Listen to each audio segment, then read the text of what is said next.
una enfermedad muy prevalente. Se estima que un 8% de la población tiene asma bronquial, y esta prevalencia a lo largo de los años, de una forma sistemática y sostenida, se ha ido incrementando de una forma muy notable, a pesar de que la mortalidad por asma ha disminuido a lo largo de los años.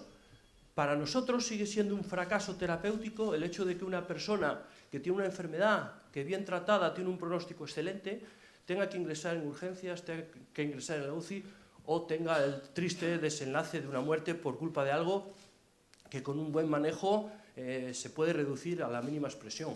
Prueba de ello es que hay planes de tratamiento del asma a nivel europeo en países nórdicos, donde esta enfermedad es una lacra muy importante, donde han conseguido disminuir de una forma muy importante la mortalidad y la morbilidad, es decir, los efectos que produce el asma en las personas. Para entenderlo, la definición dice que es una reacción de hipersensibilidad, exceso de defensa de nuestro organismo frente a una sustancia que está en el ambiente, que en teoría debería ser inocua para todos nosotros, y que al producirse el contacto con ella se producen unas reacciones que tienen una traducción clínica, es decir, tienen unas manifestaciones que dependerán del sitio donde esta reacción alérgica tenga lugar. ¿De acuerdo? Hay muchos mecanismos de alergia, pero nosotros nos vamos a centrar simplemente en los mecanismos mediados por hipersensibilidad tipo 1 o alergia mediada por la inmunoglobulina E, que voy a abreviar en IgE a partir de ahora. Porque es la más frecuente, porque es la más importante y porque es la que está implicada en la patogénesis, en la forma de hacerse el asma bronquial. ¿Y qué es la inmunoglobulina E o la IgE? Pues es una inmunoglobulina, una defensa más del organismo que originariamente está digamos, dirigida para infecciones parasitarias, que hay en muy pequeñitas concentraciones en el suelo. Tan poquita hay que no fue descubierta hasta finales de la década de los 60. Esto en tiempos de medicina y tiempos de alergia es un tiempo, somos benjamines de la medicina. De hecho, la especialidad de alergología es una de las más jóvenes de este país, desde el año 1982. Esta inmunoglobulina es especial, porque tiene unas características que las hacen distintas al resto de inmunoglobulinas. La causa de la alergia, las sustancias que producen alergia, se llaman alérgeno. No sé si funciona el ratón. Ahí está, el alérgeno. ¿Y qué es un alérgeno? Son sustancias que son en condiciones normales inocuas para el organismo, cuyas características químicas, sobre todo son enzimas, hacen o favorecen que produzcan sensibilización, que una vez entran en contacto con el organismo, lo que da lugar es a que las células del sistema inmunológico la capturen, la lleven a presentarse al resto del sistema de defensa de nuestro organismo, y al contrario de lo que debería ocurrir, es decir, que nuestro cuerpo se silenciara, se callara y lo identificara como algo inocuo, algo normal, en vez de eso, lo que produce es una defensa contra esa sustancia que está disparada, fuera de lo normal, exagerada. Tan exagerada que en vez de ser buena para el organismo, da lugar a reacciones que son patológicas. Cuando esta sustancia o alérgeno entra en contacto con el sistema inmunológico de una persona que tiene esa predisposición genética, lo que hace es producir defensas basadas en la inmunoglobulina E, la IgE, que pasa a la circulación, a la sangre. ¿De acuerdo? ¿Qué conclusión sacamos de esto? Primero, importante, nadie se hace alérgico a una sustancia si previamente no ha habido un contacto. Nadie nace alérgico a nada. Solo hay casos excepcionales de alergia en recién nacidos cuando se han sensibilizado a través de la placenta o de la lactancia materna. Pero es imposible que yo me haga alérgico a algo con lo que no contacto. Esta célula que está presente en todos los tejidos y que está relacionada nuevamente con nuestras defensas frente a agentes externos. Está escondida en tejidos que están en contacto con el medio ambiente, debajo de la piel, en la mucosa respiratoria, tanto de la nariz, de los bronquios, y esa IgE, inmunoglobulina E circulante que liberaron las otras células, se pega a su membrana. Con lo cual este mastocito está sensibilizado, está preparado, está cargado para liberar sus armas.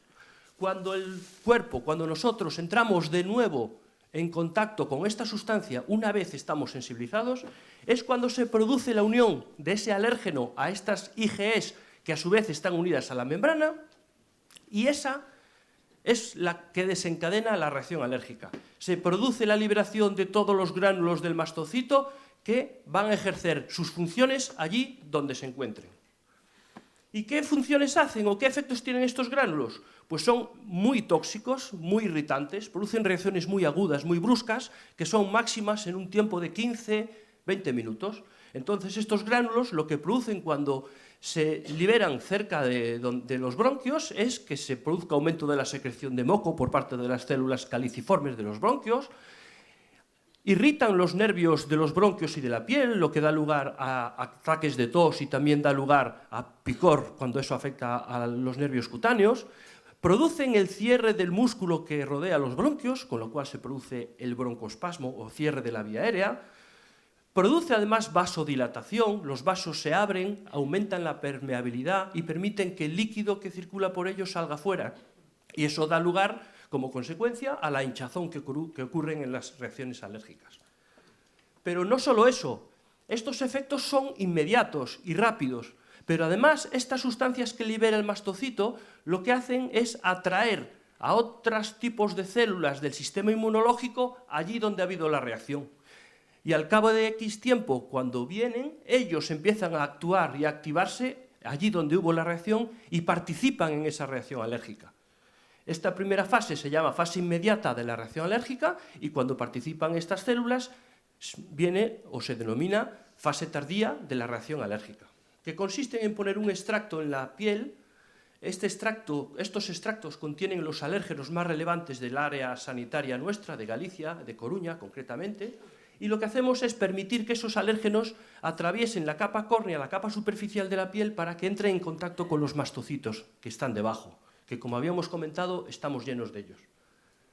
Tras 15 minutos de espera, se produce esa reacción que hemos comentado antes. Es cuando vemos la roncha o abón. Esto es esta reacción vista desde el punto de vista de lo que pasa en la piel.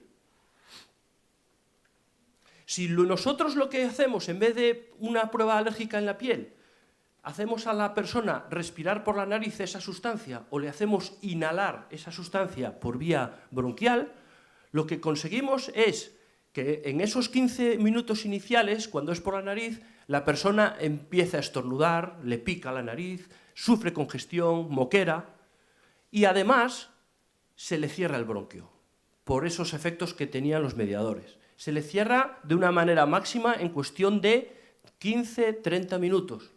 Pero esto revierte espontáneamente por los propios sistemas de control del organismo. ¿Qué pasa? Que si dejamos pasar el tiempo, al cabo de 4 horas, se vuelve a inflamar la nariz por estas otras células que participan, vuelven a aparecer los síntomas de una manera más lenta, pero más intensa incluso que la fase inicial.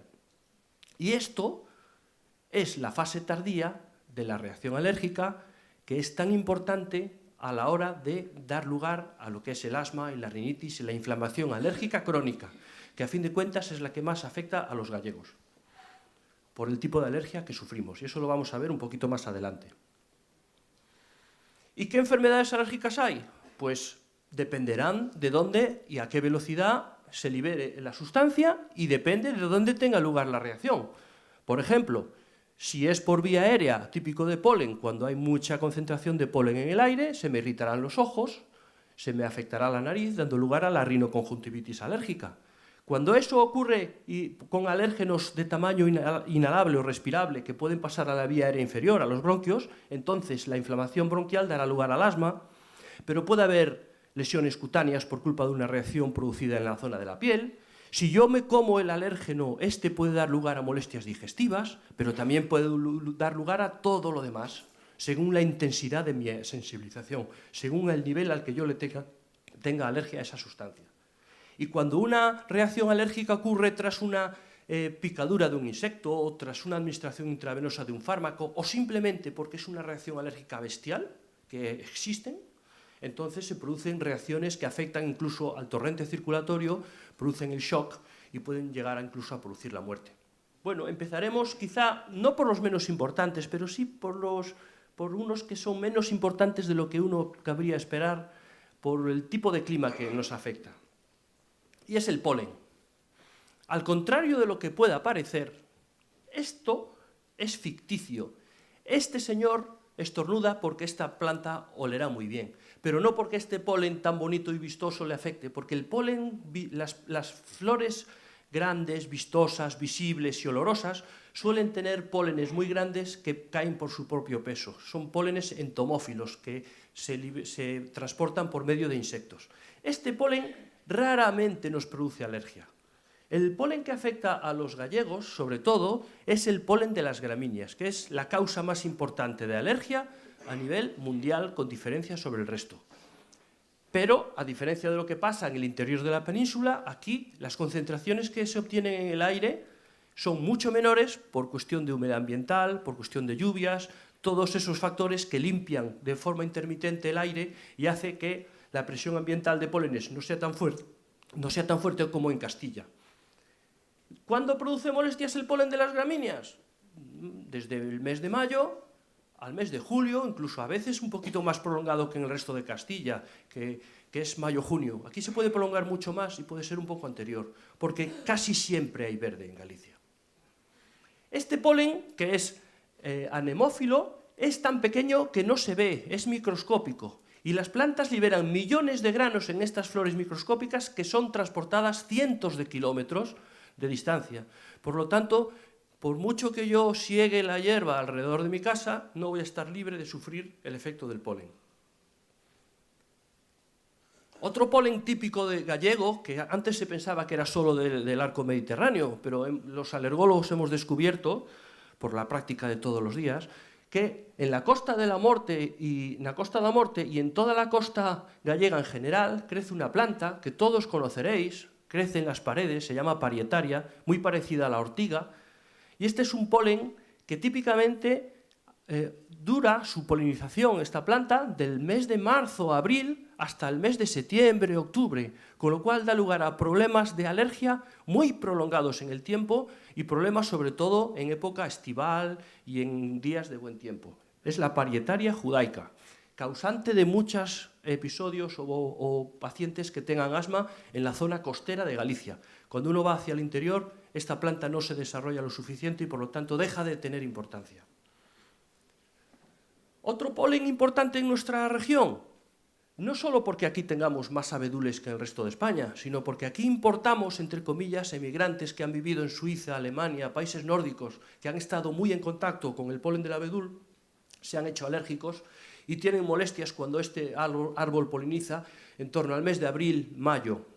Es un árbol que es conocido porque su madera es la que forma la mayor parte de los muebles de IKEA y además con su humo, el humo de la madera quemada, se produce el famoso queso de San Simón, que tan rico está.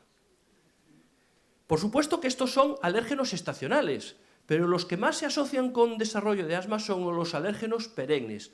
Ese contacto crónico con la sustancia que da lugar a que se produzca una inflamación persistente y se asocia más con asma que otro tipo de alérgenos estacionales. No vamos a hablar de los animales, el gato, perro, el hámster, pero a veces es tan sutil la alergia que yo puedo ser alérgico a un hámster de raza siberiana o hámster enano y no serlo al hámster normal. Es decir, que el sistema inmunológico a veces es tan exquisito al reconocer alérgenos que puede reconocer animales del mismo género pero de distinta especie, como ocurre con el hámster. Y por supuesto, las nuevas incorporaciones de mascotas que estamos viviendo hacen que cada día haya alergia a animales más exóticos y más raros. Y este es, digamos, el number one de la alergia en Galicia y el número 2 de la alergia en el mundo, que es el ácaro del polvo. El ácaro del polvo, todos habéis oído hablar de él, es un alérgeno perenne, es un alérgeno de interior, son unas arañas microscópicas, cuyo tamaño podéis haceros una idea, esto es una aguja de coser, y veis el tamaño de un ácaro en la cabeza de la aguja. Este alérgeno lo estamos respirando de manera continuada a lo largo del tiempo.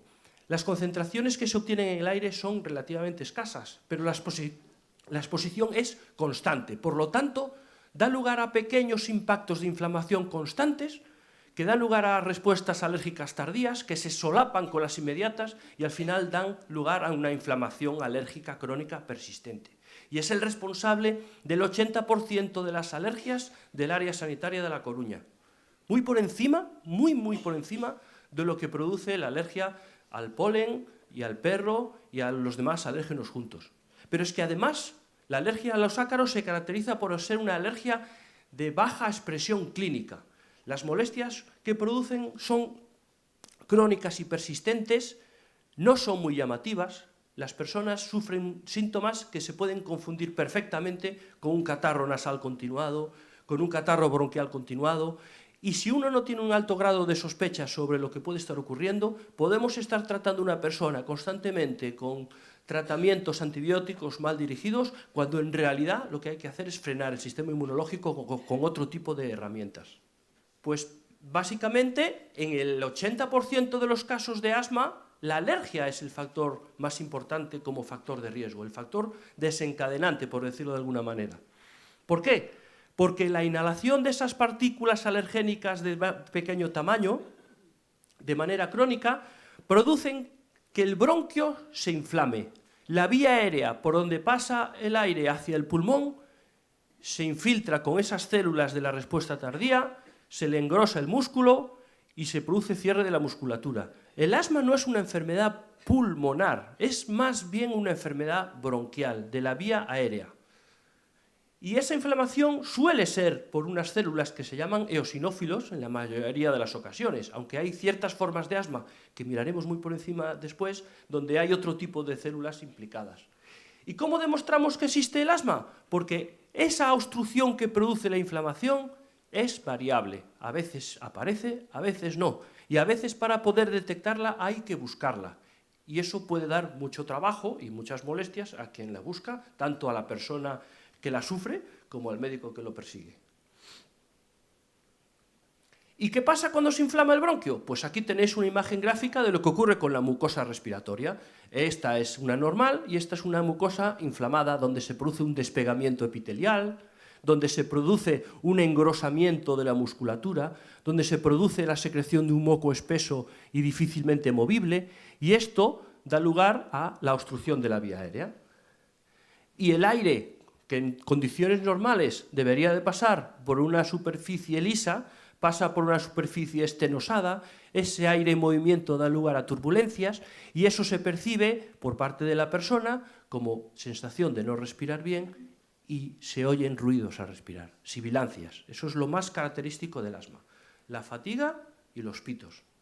Primero, con un diagnóstico correcto conocemos la enfermedad. Podemos evitar la causa y además podemos evitar otra cosa que son las desencadenantes inespecíficos. ¿Y con esto qué quiere decir? Quiere decir que yo, como asmático que soy, tengo un bronquio que es hiperreactivo, tiende a reaccionar de forma exagerada ante estímulos que son inespecíficos. Por ejemplo, hacer ejercicio típicamente es el primer síntoma que aparece del asma y el último que desaparece. Y eso es inespecífico, no depende de que yo sea alérgico al ácaro del polvo o alérgico al polen. También tendré molestias cuando me río a carcajadas, sobre todo por las noches.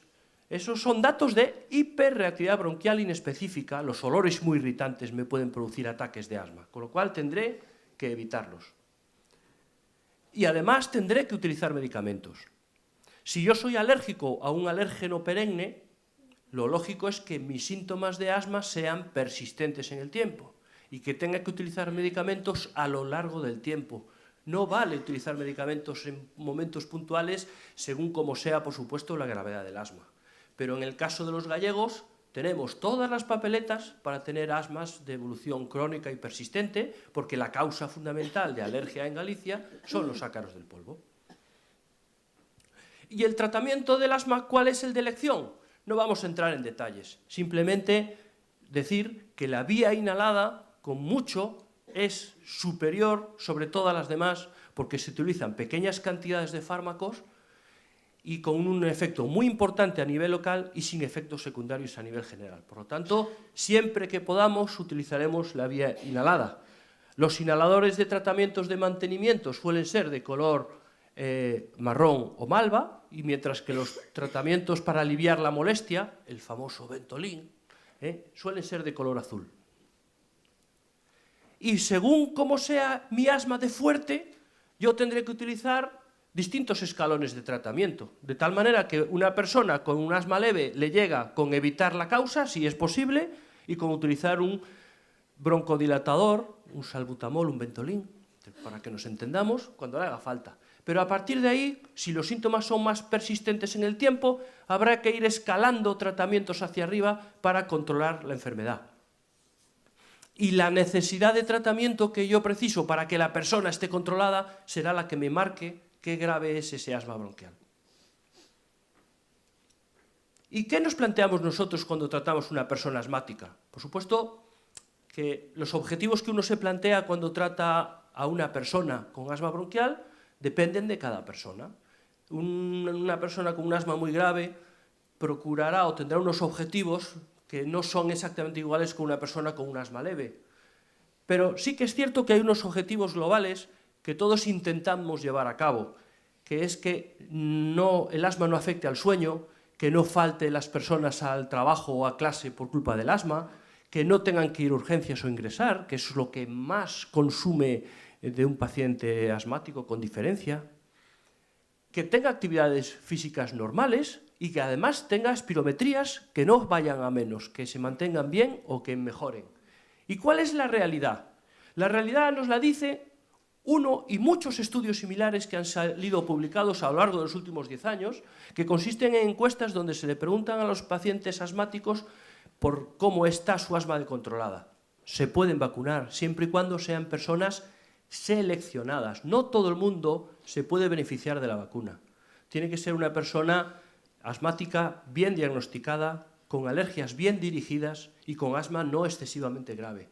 Y en esas condiciones son numerosísimos los trabajos que demuestran que es eficaz. Son muchos años ya de utilización de la vacuna a lo largo de la historia, cada vez con extractos más potentes, más modernos, más estandarizados y con una efectividad superior. De tal manera que hoy en día la librería Cochrane, que es la que, digamos, donde se reúnen los datos de la evidencia, es decir, donde lo que está demostrado sale adelante, no cuestiona para nada que se puede utilizar la vacuna en personas con asma, con esas condiciones. De tal manera que una persona utilizada con una vacuna previene 1 de cada 4 crisis de asma en las personas tratadas. Estas cifras, que parecen una tontería, son mucho mejores de las que producen las estatinas para el colesterol, para evitar eventos cardiovasculares, con lo cual hay que llamar la atención al respecto.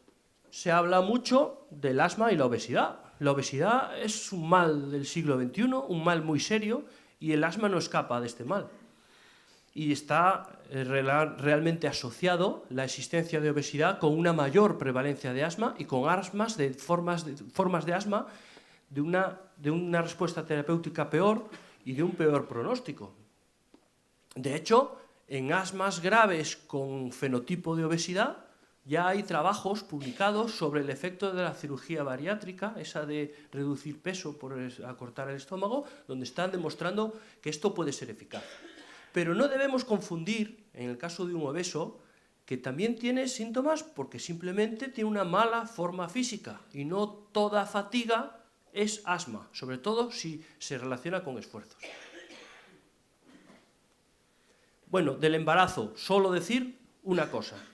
Para el feto es 1000 veces mejor que la madre tenga el asma controlada que utilizar fármacos de manera regular. Sí que es cierto que hay que seleccionar un poquito más los fármacos y hay que revisar todavía más estrechamente a la persona, pero tiene que seguir utilizando el tratamiento. Una falsedad que, gracias a Dios, ya está superada. El asma es una enfermedad psicosomática. Antiguamente era la norma. Todo el mundo pensaba que una persona asmática, además, le daba llevaba un susto y le daba un ataque de asma. Pero no, hoy se sabe que el asma es un proceso inflamatorio de la vía aérea. Otra cosa es que muchas personas asmáticas tienen también una disnea de tipo ansioso, que hay que explorar, que hay que investigar. Y al revés, la ansiedad de una persona puede influir negativamente en el asma, pero son dos procesos distintos que hay que saber identificar. Incluso hay personas, muchas más de las que os podéis imaginar, que vienen diagnosticadas de asma de difícil control y lo único que tienen es una disnea de tipo ansioso. No lo olvidemos. Las personas pueden vencer y controlar el asma, que es una enfermedad crónica, ¿de acuerdo? Pero que es una enfermedad de muy buen pronóstico si se trata bien. Que tenemos un arsenal terapéutico maravilloso para controlar a las personas que tienen asma, pero que cuesta ponerlo en marcha por la naturaleza del ser humano. Los pacientes tienen que aprender sobre su enfermedad, los médicos tenemos que aprender a comunicar con el paciente, a venderle los beneficios de un buen tratamiento.